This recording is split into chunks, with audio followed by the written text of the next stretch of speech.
the winner of our Grandma's Best Recipe contest. For her recipe, Ma's Muthia is Surtida S from Tacoma, Washington. Her grandmother, Vina, is to thank for this delicious recipe. While Surtida is originally from Tanzania, her grandmother is from India, and Vina used her Indian roots combined with Tanzanian cuisine to come up with this dish. So the first thing we want to do is make these incredible dumplings. Now this uses millet flour as its base, so I'm going to put that in there first. Now you have to remember, I'm doing the same thing that you guys are going to do, which is I'm making this recipe for the first time. So I am as curious about how this is going to work as you are. Salt, grated garlic, grated ginger, turmeric, cayenne, some oil. We're gonna chop some fresh spinach. Now spinach is gonna wilt, so I wanna make sure I give this a good chop. I think that is going to do it. We know that we need to add water. The recipe says until the dumplings just start to form together. And I can tell here that I'm sort of pebbling, almost like beginnings of a good bread dough, so I bet I don't need very much. That was between 1/3 and 1/2 cup, and I think I've got good dumpling consistency there. It's soft, pliable, but it's holding together. And so all I'm gonna do now, stick this in the refrigerator and let it rest for a little while I get the sauce ingredients together. I'll add a little bit of ginger, a little bit of garlic, and some salt. This is going to be a sauce for the dumplings. Obviously, you can do this with just the vegetables. You don't need to use beef. If you want to use another meat, go right ahead. But I'm going to use all the fat in this piece of chuck so it can melt into our poaching liquid.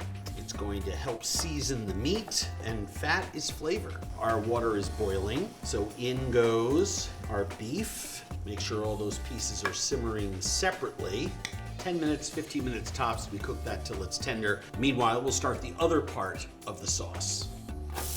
Browning onions over high heat in fat like this requires a little bit of patience. This is ghee, it is clarified cultured butter. The onion browning tends to happen pretty quickly once all the moisture has left the onion. Add our tomatoes. And we're gonna cook the tomatoes nice and gently along with our garlic and our ginger until we see that oil begin to separate. Cayenne and turmeric, coriander, cumin. So we cook this for a minute and then we add our beef. Now we have this fresh beef ginger garlic stock. All right, coconut milk. And then the next thing that we want to do is we want to add our vegetables. Pigeon peas, guar beans, any African or Asian grocery is going to have these. And then we have these small little eggplants, and we're cutting these into slices. Some more spinach. We need to have enough liquid to simmer our dumplings. And they're gonna cook for like 40 minutes. So I'm gonna add a little bit of water. And now we have plenty of room for our dumplings to cook. While this is coming to a boil, let's get our dumpling mixture. Here we go, little sausages. Now remember, we're gonna put the lid on this. So it's not like they need to be submerged. I just want them in nice, safe little liquidy pockets. And you can certainly move some of those vegetables out of the way to make room for them.